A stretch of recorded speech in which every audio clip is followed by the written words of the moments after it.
Hi, I'm back with a story called The One-Armed Judo Champion.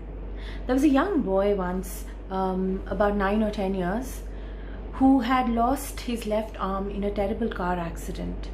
And after months had gone by, he one day walked up to his parents and said, "I want to start learning judo."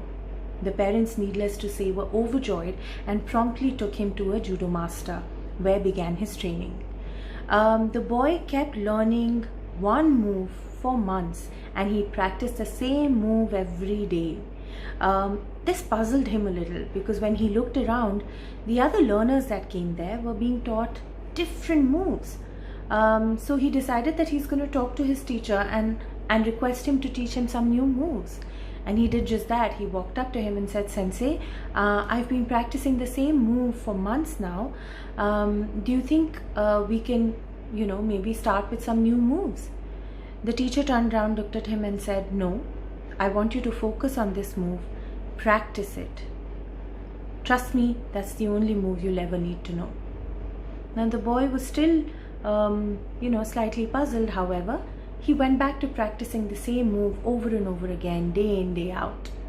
A few months later, it was time for judo championships, in which the teacher had enrolled this boy as well.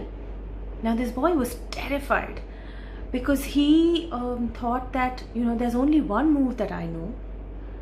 I don't know what my teacher is thinking, entering me into this tournament. Nevertheless, the day of the tournament rolled by, and this boy entered the first round and won very easily. Along came the second round. It was a little tougher, but he won again. And then came the third round, where the opponent this time looked tougher, looked bigger, more intimidating. In fact, he was the champion of the past few years. So it seemed like, this round's not going to go his way.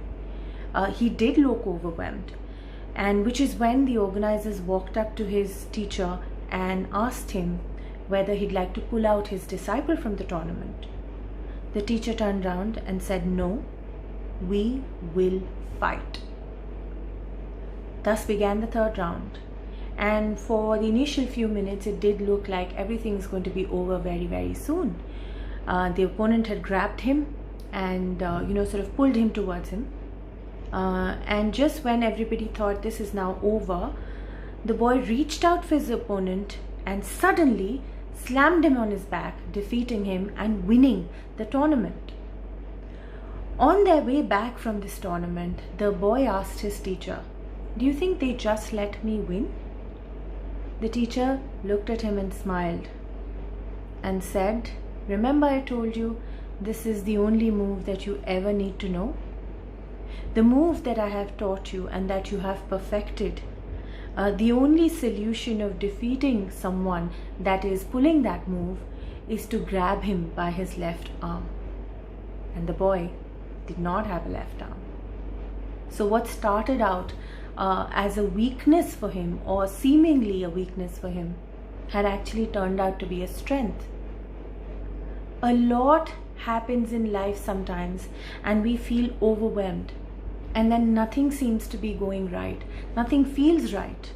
We start second guessing ourselves, and all we see about ourselves are weaknesses. That is the time when we pause, we delve into ourselves, maybe put it down on a piece of paper. What are my strengths? What do I know? What am I good at? What do I perceive as my weakness? What's the solution to this? How do I transform this weakness into a strength for myself? That is a question to ask.